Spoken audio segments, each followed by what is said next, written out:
Sadyang kay tamis, kagandahan mo magkakailanman.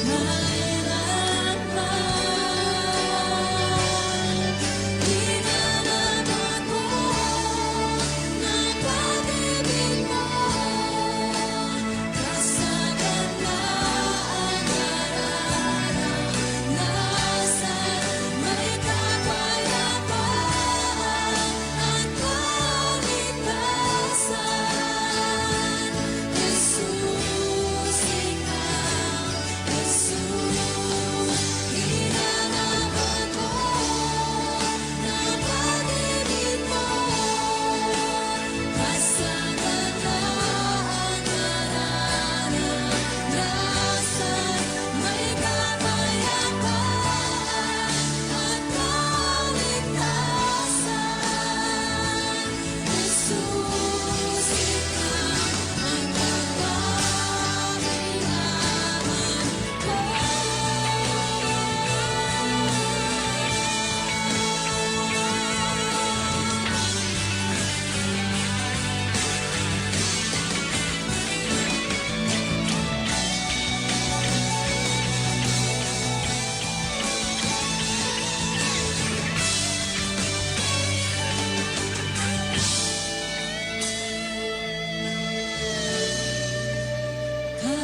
Kapahingaan na sumpungan,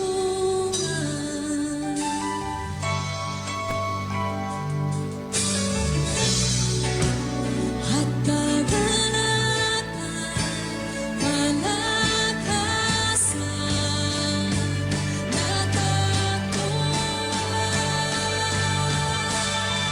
Hinanap ako ng pag-ibig mo, kasaganaan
Sanang makilala si Kristo, pagkasa'y nabang na ako.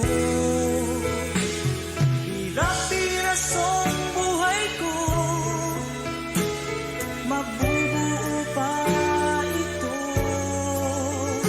Dahil sa pag-ibig ni Kristo, buhay ko ay nagbago.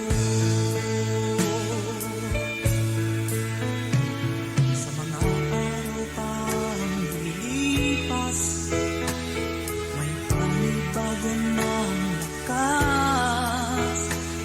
Di tulad ng taong lumilipas, buhay ko may walang wakas. Hirap-hirasong buhay ko, mabubuo pa ito. Dahil sa pag-ibig ni Kristo, buhay ko ay nagbago. Hirap-hirasong buhay ko, mabubuo pa ito. Dahil sa pag-ibig ni Kristo, buhay ko ay nagbago. Dahil sa pag-ibig ni Kristo, buhay ko ay nagbago.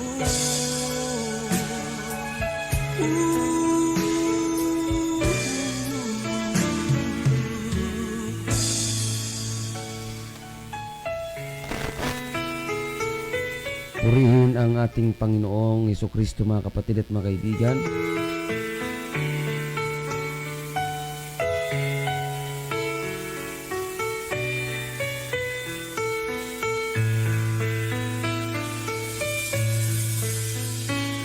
Maraming taon na ang lumipas, parang daon na nalalagas.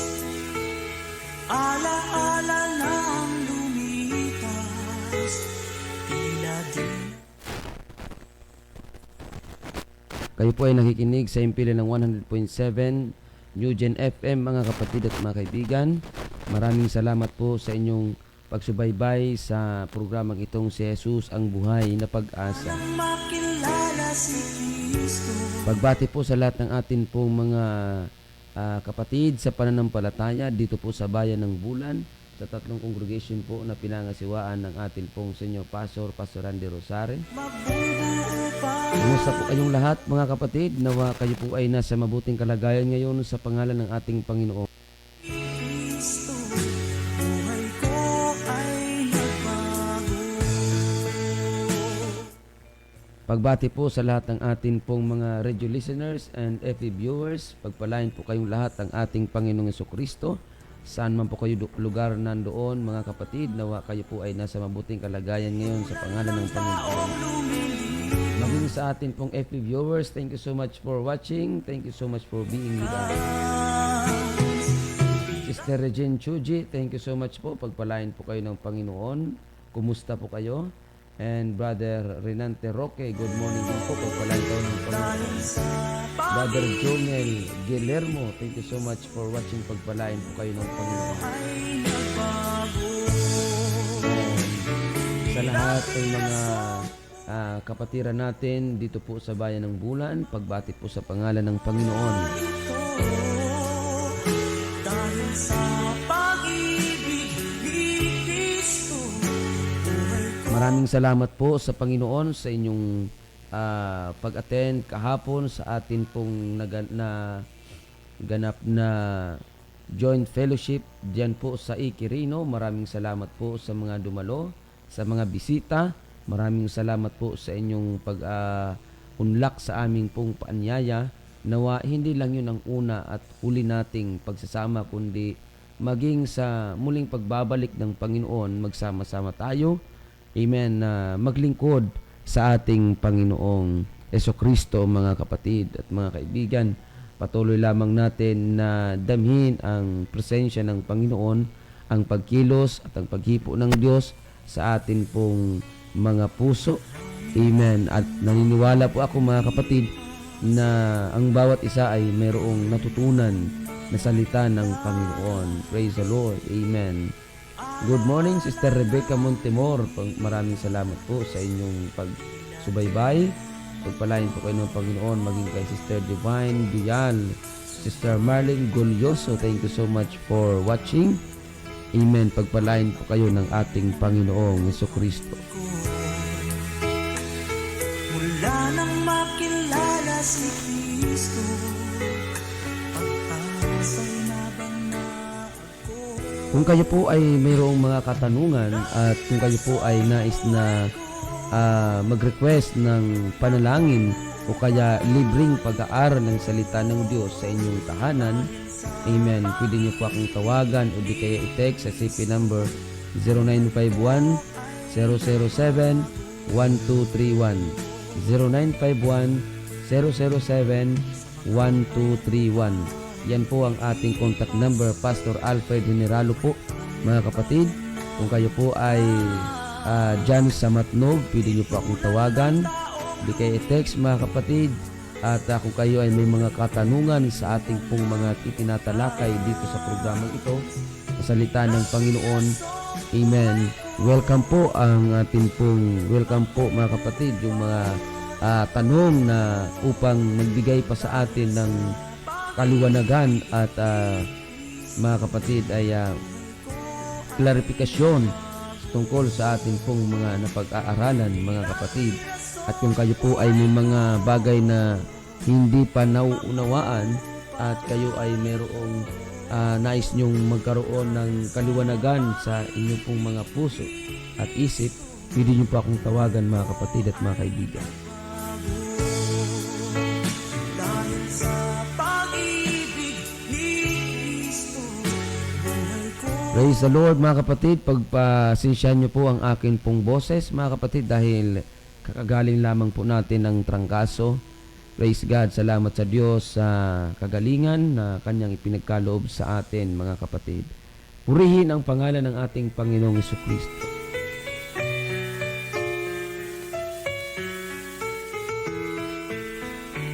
Pagbati din po sa atin pong mga kapatiran dyan po sa bayan ng Matnog, sa sentro ng Matnog, mga kapatiran po natin dyan sa sentro ng Matnog, at ang mga kapatiran po natin dyan sa Hinablan Oriental.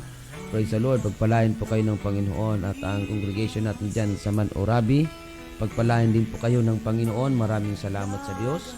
Tayo po ay magpatuloy lamang sa paglilingkod sa Diyos mga kapatid, sapagkat sa ayon sa Biblia, malapit na po ang muling pagbabalik ng ating Panginoon.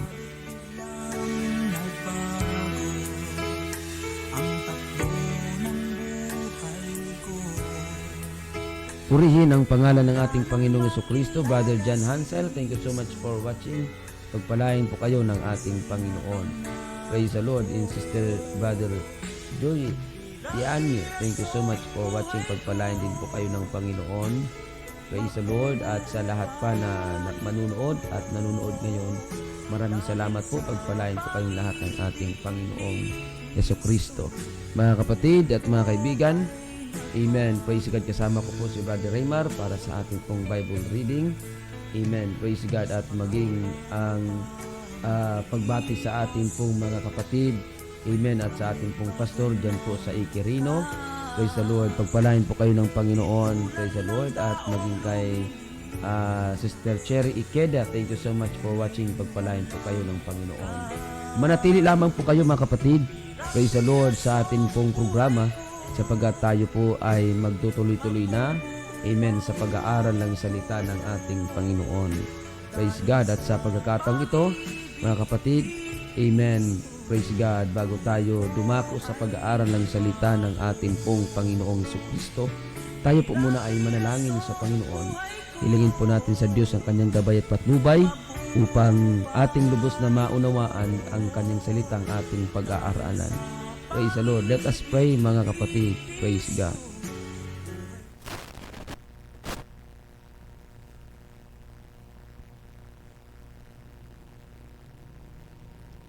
Dakila at makapangyarihang Diyos, aming Panginoong Jesucristo, Maraming salamat po, Panginoon, sa napakagandang pagtatalakay, napakagandang pagkakataon na ito na kami ay mag-aaral muli ng iyong banal na salita. Maraming salamat po, Panginoon. Ikaw ang Diyos na laging nandyan upang kami ay gabayan, paalalahanan, Panginoon. Lord Jesus, sa oras na ito, pagpalain mo po ang aming pong mga radio listeners, ang aming mga FB viewers, Panginoon, upang maunawaan nila ng lubos ang salita mong aming pag-aaralan sa programang ito. Lord, katagpoy mo po ang mga pangailangang espiritual, pisikal at pinansyal ng lahat ng mga taga-subaybay namin, Panginoon, na bagamat meron silang mga sariling obligasyon, responsibilidad na kailangan ay asikasuhin, ngunit sila po ay naglalaan ng oras at panahon upang pakinggan ang iyong banal na salita sa programang ito. Nagpapatunay lamang po yan, Panginoon, na sila po ay mayroong malaking pagpapahalaga sa iyong banal na salita, Panginoong Jesucristo. Lord, pagpalain mo kami, O God, lahat ng mga nakikinig, O Diyos na makapangyarihan sa lahat, mangusap ka po sa bawat isa. In the name of Jesus, lalo na't malapit na po ang iyong muling pagbabalik, Panginoong Jesus. In Jesus' name, Amen, Amen.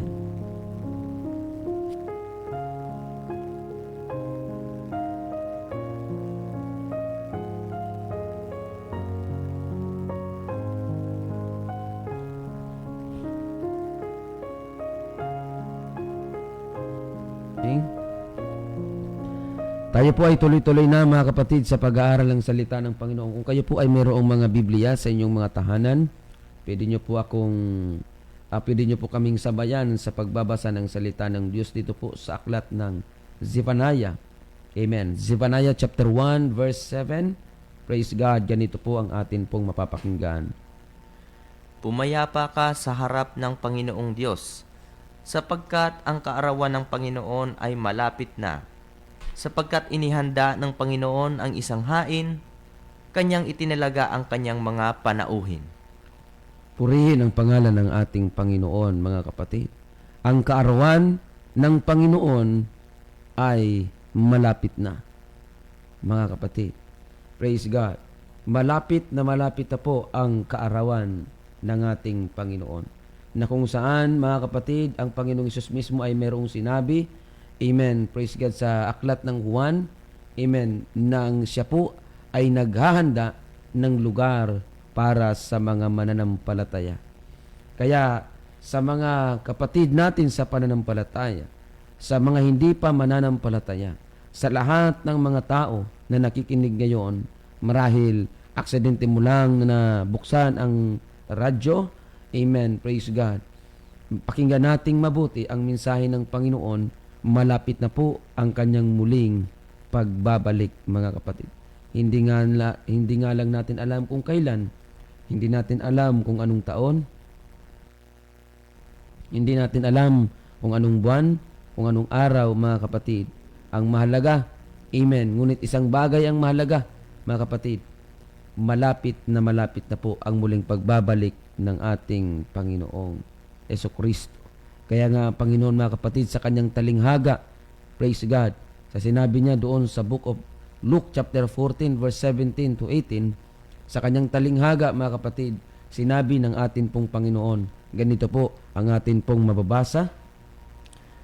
At sa panahon ng paghapon ay sinugo niya ang kanyang alipin upang sabihin sa mga inanyayahan, magsiparito kayo sapagkat ang lahat ng mga bagay ay nahahanda na. At silang lahat na parang iisa ay nangagpasimulang nangagdahilan. Sa kanya'y sinabi ng una, bumili ako ng isang bukid at kailangan akong umalis at tignan. Ipinamamanhi ko sa iyo na pagpaumanhinan mo ako. Amen. Purihin ang pangalan ng Panginoon. Sa kanyang talinghaga, mga kapatid, ang karya ng langit, Amen, ay kanyang inihalin tulad sa isang paghahanda o malaking handaan na kung saan marami siyang inanyayahan. Amen. Praise God. Pero marami sa inanyayahan ay hindi tumugon, hindi naghanda. Kaya mga kapatid at mga kaibigan, Anong klaseng paghahanda ang atin pong ginagawa sa mga oras na ito o sa panahong ito, mga kapatid, yamang nalalaman natin na malapit na ang muling pagbabalik ng Panginoon. Karamihan sa mga tao naniniwala na malapit na ang muling pagbabalik ng Diyos. At maraming mga tao ang naniniwala na muling babalik ang ating Panginoong Jesucristo. Pero mga kapatid at mga kaibigan, hindi yun mahalaga kung ikaw ay naniniwala, mga kapatid. Ang mahalaga doon, mga kapatid, ay kung paano ka naghahanda sa muling pagbabalik ng ating Panginoon. Sapagkat maraming mga tao ang naniniwala pero walang ginagawang paghahanda sa muling pagbabalik ng ating Panginoong Jesucristo, mga kapatid. Amen. Isang malaking bagay na atin pong nauunawaan at maunawaan dapat, mga kapatid, na atin pong makilala o atin pong maunawaan sa atin pong buhay na ang Panginoong Jesucristo muling babalik. At the same time, habang tayo'y naniniwala sa bagay na yan, dapat meron tayong ginagawang paghahanda. Nakakalungkot isipin sa panahong ito, mga kapatid, na kapag isang kilalang tao ang bibisita sa isang bayan o sa isang lugar, ang lahat ng mga tao ay mayroong ginagawang preparasyon. Maraming mga ginagawang paghahanda, mga kapatid, to the point na kanilang pansamantalang isinasantabi ang mga bagay na kanilang ginagawa para lang sa isang taong kilala o sikat, mga kapatid. Amen. O kaya naman, mga kapatid, talagang iniiwan talaga nila yung kanilang mga ginagawa para lang doon sa tao na bibisita o dadalaw sa kanilang lugar. Pero pagdating sa usaping paglilingkod, pagdating sa muling pagbabalik ng ating pong Panginoon, mga kapatid, mga kaibigan, nakakalungkot na katotohanan, hindi lahat ng tao na naniniwala na muling babalik ang Panginoong Jesucristo ay naghahanda at mayroong preparasyong ginagawa. Nakakalungkot lamang isipin yan, mga kapatid, sapagkat ang Panginoon, siya ay muling babalik, dapat mayroon tayong ginagawang paghahanda. Ang Panginoong Hesus ay higit pa sa mga kilalang tao. Ang Panginoong Hesus ay higit pa sa mga politiko. Ang Panginoong Hesus ay higit pa sa mga artista. Ang Panginoong Hesus ay higit pa sa mga kilalang tao, mga kapatid, sa mundong ito. Amen. Praise God. Kapag ang isang sikat na tao ay dadalaw sa isang lugar, makapunta ka man dyan o hindi, walang kaso yon. Masalubong mo man siya o hindi, walang problema yon.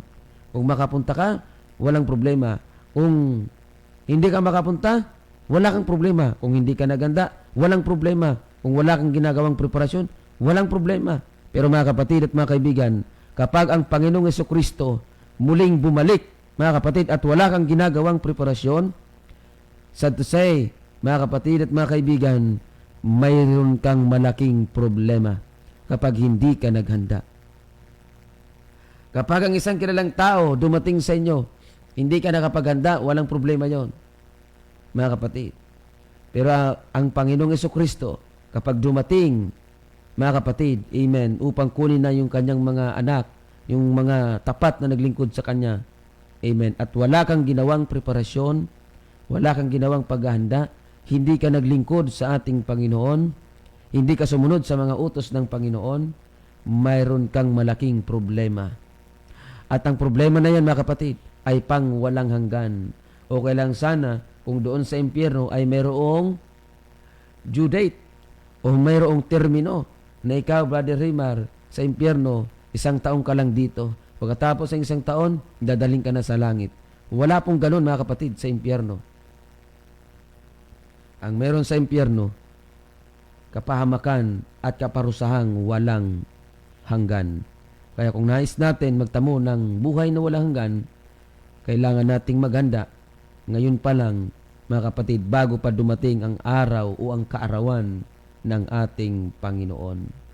Kaya anong kailangan nating gawin, mga kapatid, para tayo ay manatili o maghanda, mga kapatid, o preparasyon bilang paghahanda sa muling pagbabalik ng ating Panginoon. Maniwala lamang tayo, mga kapatid. Manampalataya tayo. Maniwala tayo, manampalataya tayo sa mga salita ng Diyos sa buhay natin. mga kapatid. Yun ang kailangan natin. Kasi ang salita ng Diyos, ito yung magdadala sa atin patungo sa buhay na walang hanggan. Kasi sa salita ng Diyos, dito nakapaloob o dito natin mababasa kung ano ang dapat gawin upang magtamo ng buhay na walang hanggan. Kaya nga ang sabi ng ikalawang Timoteo 3:15, basahin natin mga kapatid. Ganito pang ating mapapakinggan. At mula sa pagkasanggol ay iyong nalalaman ang mga banal na kasulatan na makapagpapadunong sa iyo sa ikaliligtas sa pamamagitan ng pananampalataya kay Kristo Jesus. At mula sa pagkasanggol, mga kapatid, ang banal na kasulatan, ito ang makapagpadunong sa atin sa ikaliligtas sa pamamagitan ng pananampalataya kay Kristo. So, walang ibang paraan ang Diyos upang tayo ay magtamo ng kaligtasan kundi sa pamamagitan ng kanyang banal na salita, mga kapatid. Sa Biblia, amen, dito natin makikita ito yung magtuturo sa atin upang dalhin tayo, mga kapatid, praise God, sa ikaliligtas ng ating mga kaluluwa. Hindi opinyon ng tao, hindi filosofiya ng tao, walang iba kundi ang salita ng ating Panginoon, ang banal na kasulatan, mga kapatid at mga kaibigan, sa pamamagitan ng pananampalataya kay Kristo Jesus. Bakit sa pananampalataya kay Kristo Jesus? Sapagkat sinabi ni Kristo, ako ang daan, ang katotohanan at ang buhay.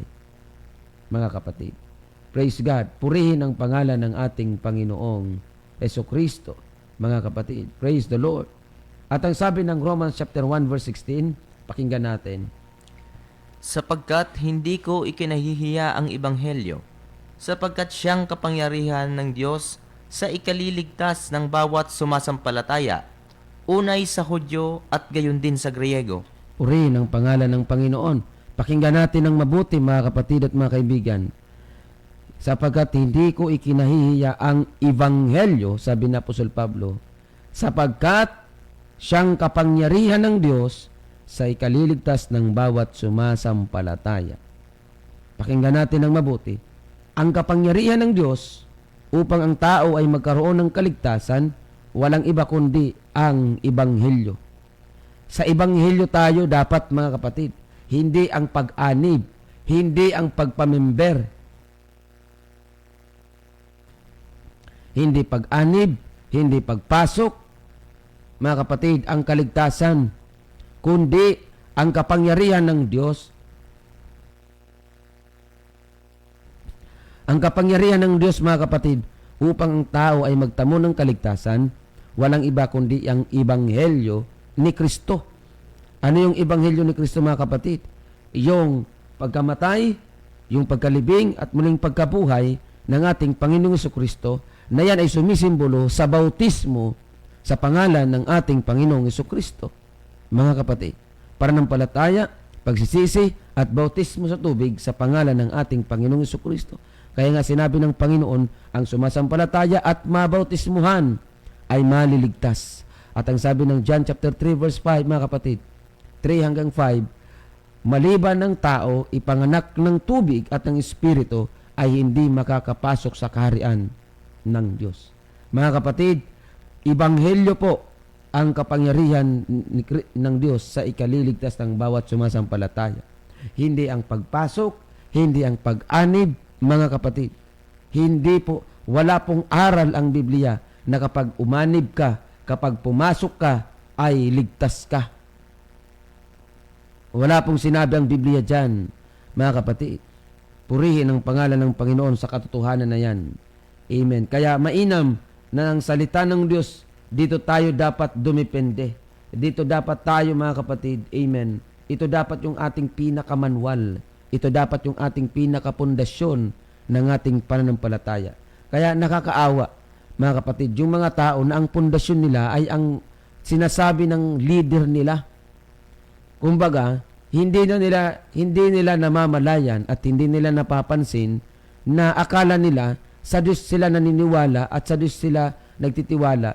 Yun pala, sa salita na ng leader nila, sila dumedepende, naniniwala, mga kapatid.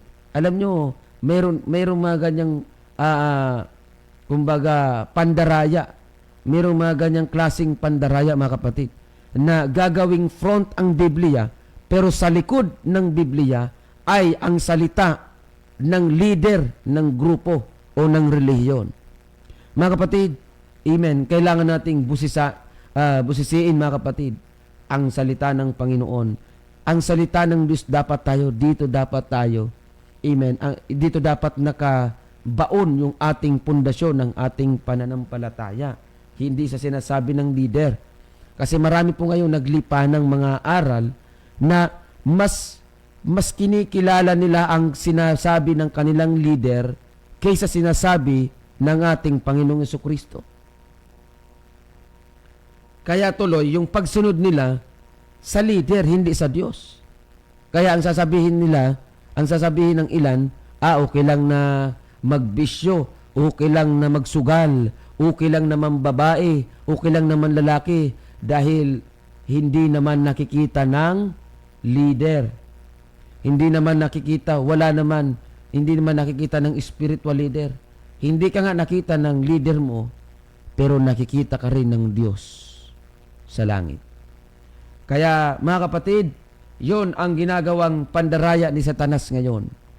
Na si Satanas, noong New Testament, mga kapatid, para mapigilan ni Satanas ang mga tao na ipamahagi o ikalat ang katotohanan, ikalat o ipangaral ang salita ni Kristo sa mga tao, para ito ay kanyang mapigilan, mga kapatid, merong mga ginamit si Satanas na mga tao para usigin, patayin ang mga Kristiyano, mga kapatid, noong Old Testament, mga kapatid.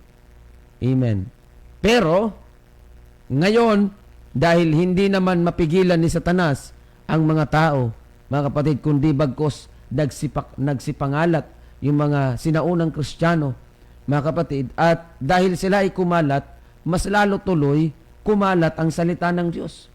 At dahil yun ang nakita ni Satanas, ang ginawa ni Satanas, hindi niya na pinipigilan ang tao na humawak ng Biblia, mag-aral ang salita ng Diyos. Hindi niya na pinigilan, pero merong pandaraya. Iniba ang aral, iniba ang pagkakilala sa Diyos, iniba ang bautismo.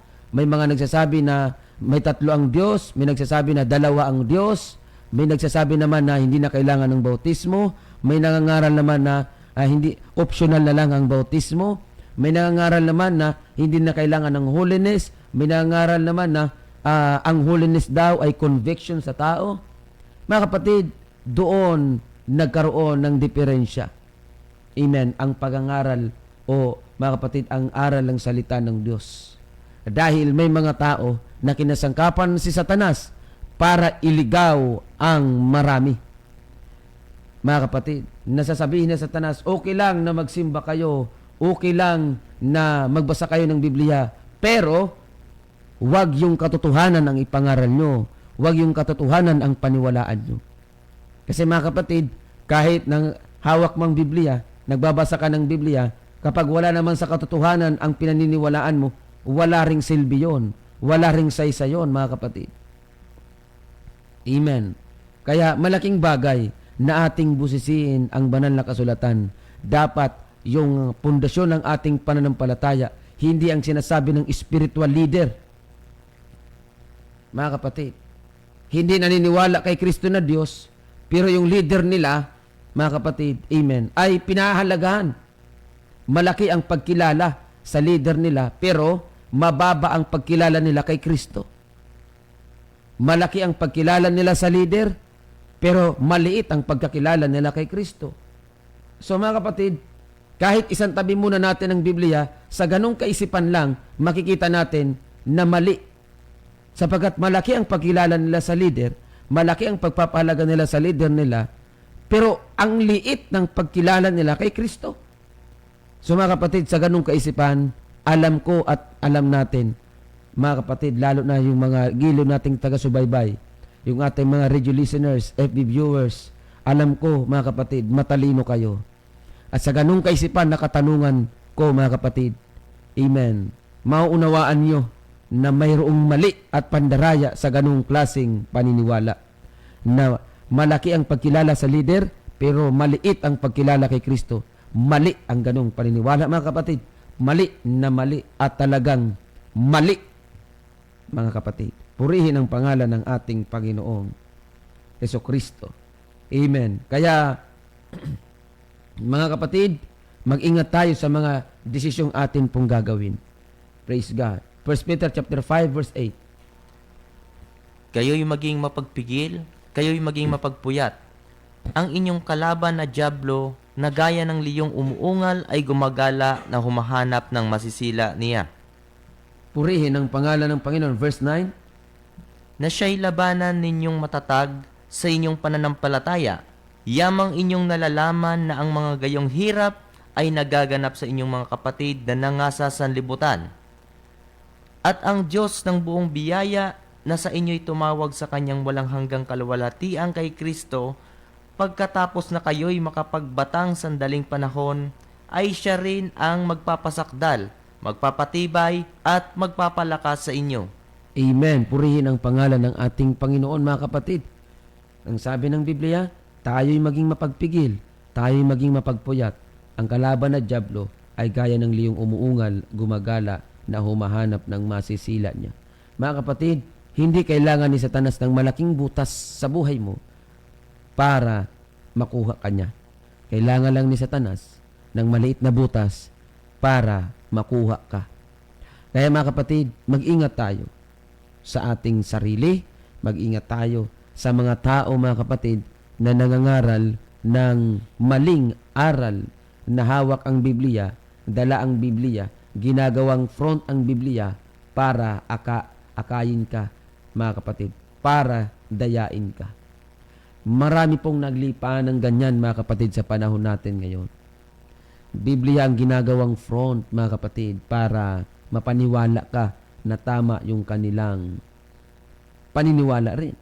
Sapagat ang tao, sa usaping Biblia, malaki po ang respeto at pagpapahalaga ng mga tao sa banal na kasulatan. Kagaya ngayon, ikaw ay nakikinig ngayon, nagbukas ka ng radyo, iyan, imbis na patayin mo o ilipat mo sa ibang frequency, pero hindi mo inilipat dahil alam mo na Biblia ang pinag-uusapan natin dito, pinag-aaralan natin dito.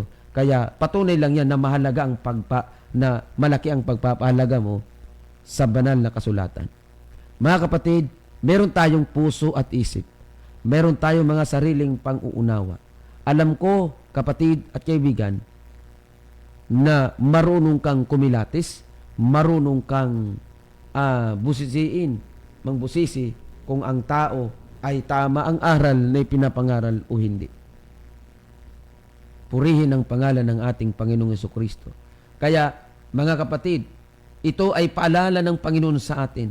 Maging mapagpigil tayo, maging mapagpuyat, dahil meron tayong kalaban na kaya tayong sirain.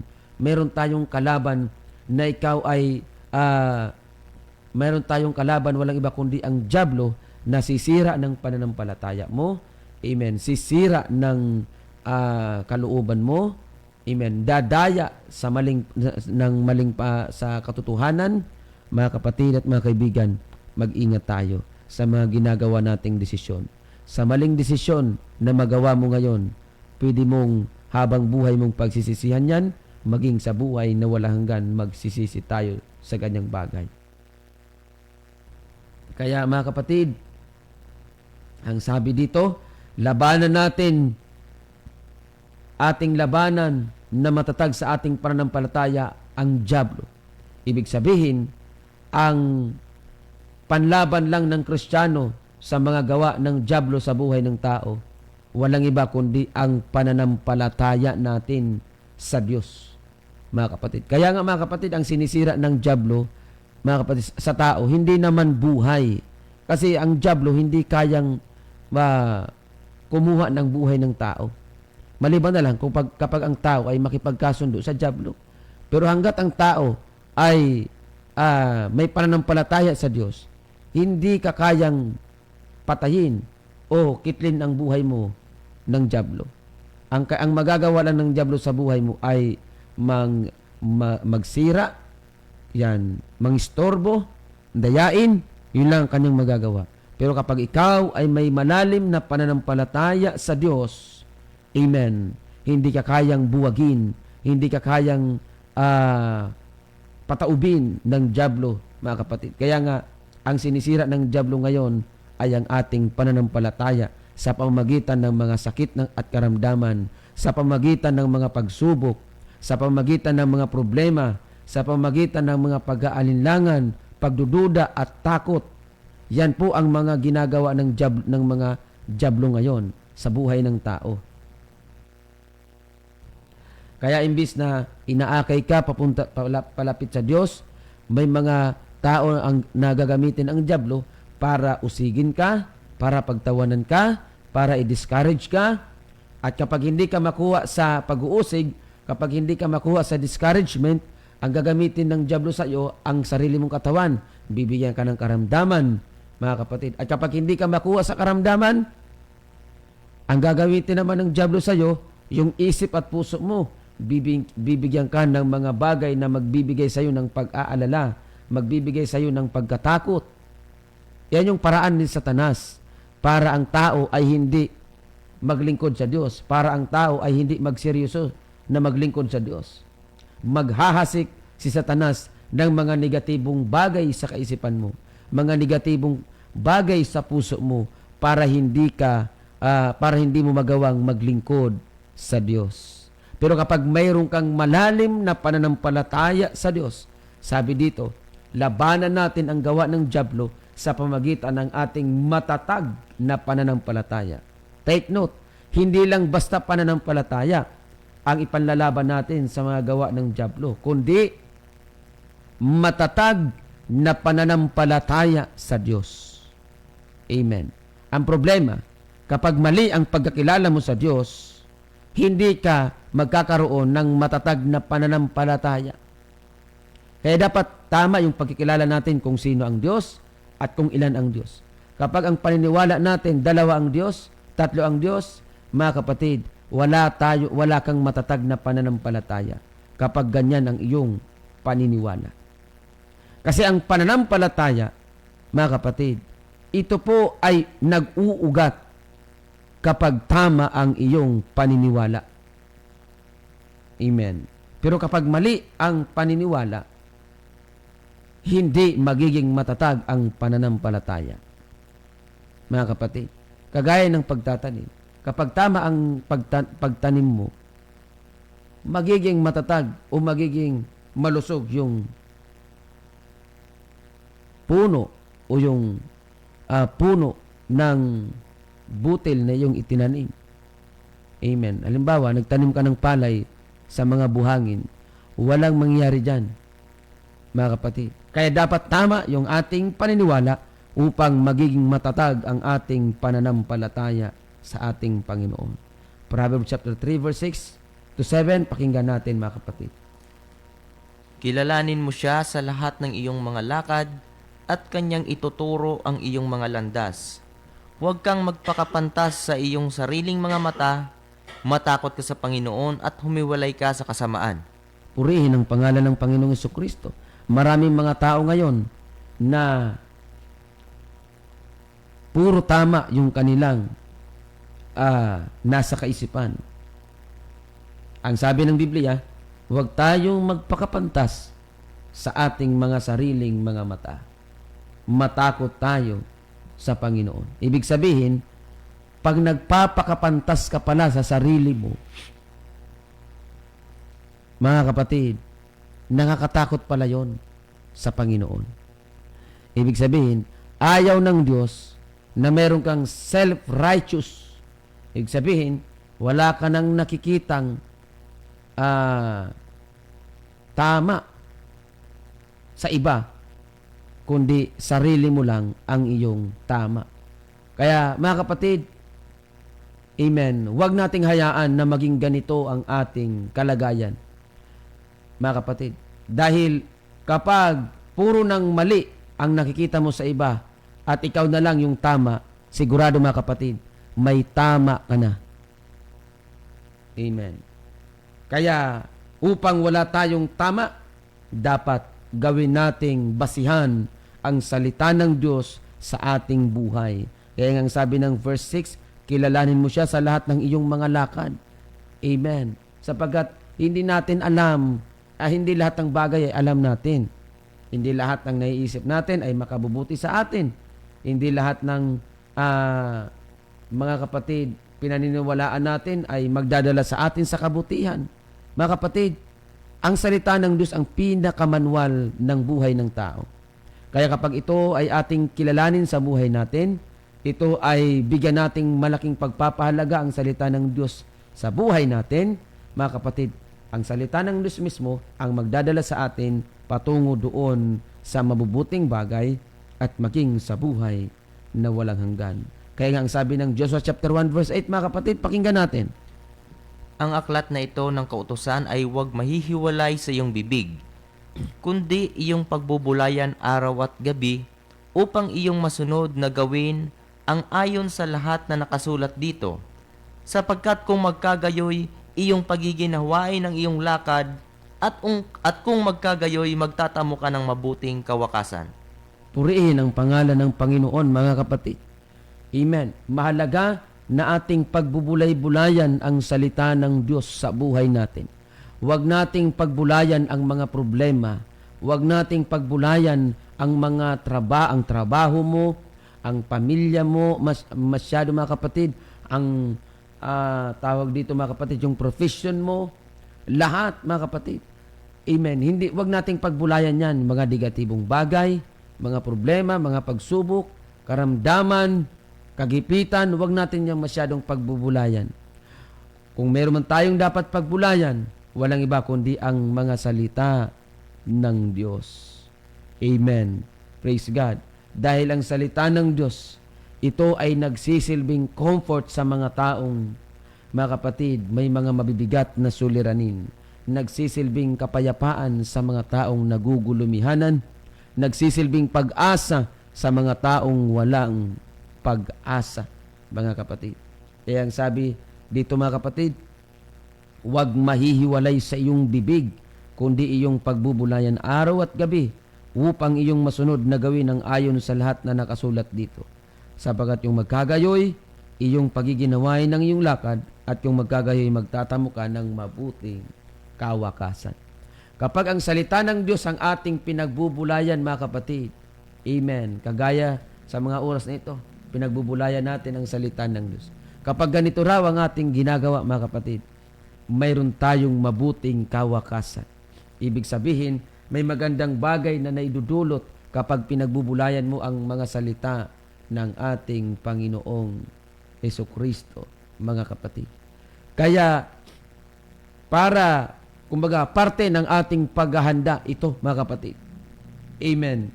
Praise God. Maging manampalataya at maniwala lamang tayo sa salita ng Diyos. Amen. Mag-ingat tayo sa mga desisyong ating gagawin. Amen. Praise God. At dumepende tayo lagi sa mga salita ng Diyos. Huwag tayong dumepende sa mundo. Huwag nating pagbulay-bulayan yung mga nangyayari. Kung meron man tayong dapat pagbulay-bulayan, walang iba kundi ang mga salita ng Diyos.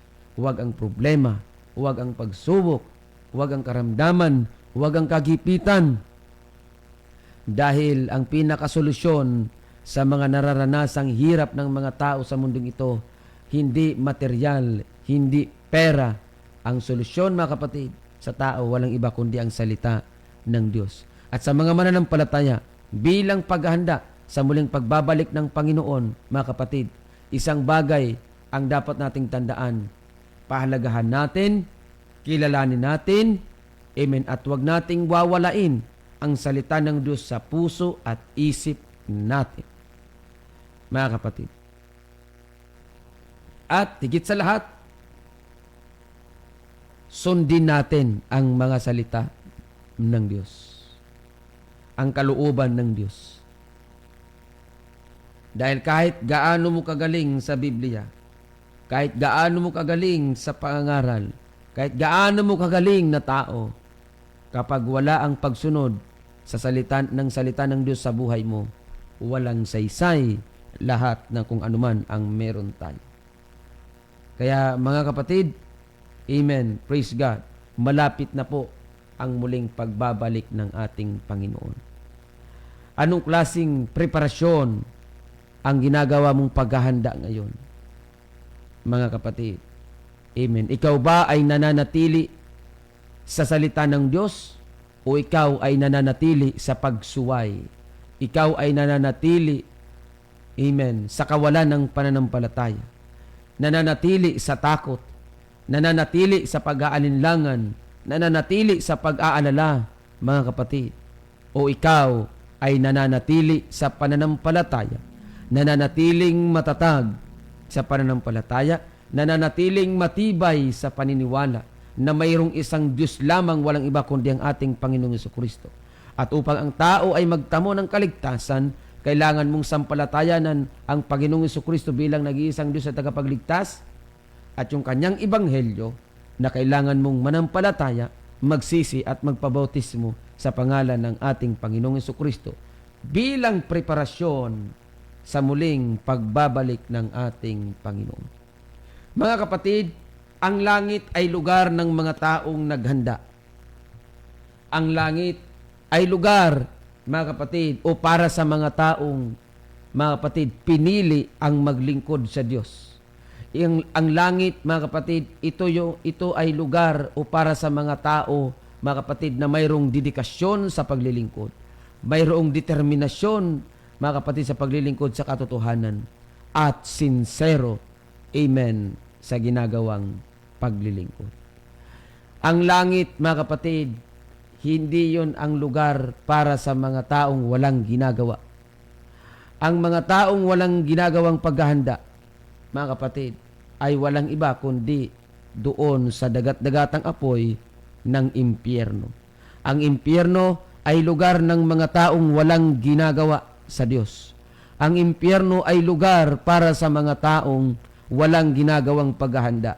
Ang impyerno ay lugar para sa mga taong nananatili sa kasalanan, nananatili sa kanilang mga sariling filosofiya, nananatili sa mga maling paniniwala, nananatili, mga kapatid, sa mga sinasabi ng mga spiritual leader kaysa sa mga sinasabi sa Diyos. Mga kapatid, amen, huwag tayong dumipindi sa mga sinasabi ng spiritual leader.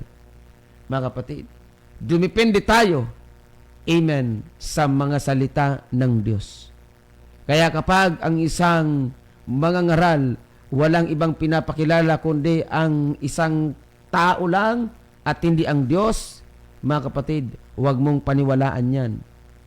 Amen. Dahil kailangan natin ang salita ng Diyos upang makita natin kung anong klaseng pandaraya ang ginagawa sa buhay ng tao. Mga kapatid at mga kaibigan, let us be prepared, mga kapatid, sa muling pagbabalik ng ating Panginoong Jesucristo. Stick with the Word of God, not with the word of spiritual leader. Amen. Purihin ang pangalan ng ating Panginoong Jesucristo, mga kapatid. Hanggang dyan lamang po, mga kapatid, ang atin pong may paglilingkod. Marami pa sana tayong babasahin ng mga talata, ngunit tayo po ay umabot sa ating takdang oras ng ating pagtatapos. Let us pray, mga kapatid.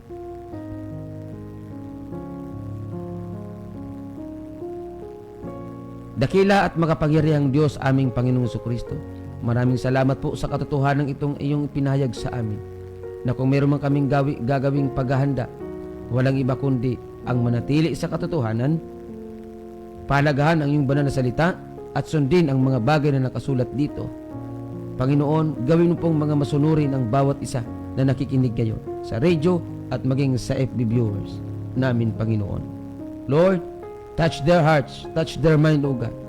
I pray for the conversion of the hearts, O God. Amen. Ng bawat nakikinig ngayon, FB viewers and radio listeners. Panginoong Hesus, malapit na ang iyong muling pagbabalik. Kaya tulungan mo po ang aming pong mga kababayan na masunod nila ang naayon sa iyong banal na kalooban, ang katotohanan, Panginoon. Lord, thank you so much, O God. In the mighty name of Jesus Christ, we pray. Amen and amen. Mga kapatid, maraming salamat po sa inyong pagsubaybay, sa lahat ng mga radio listeners, at sa atin pong mga AP viewers.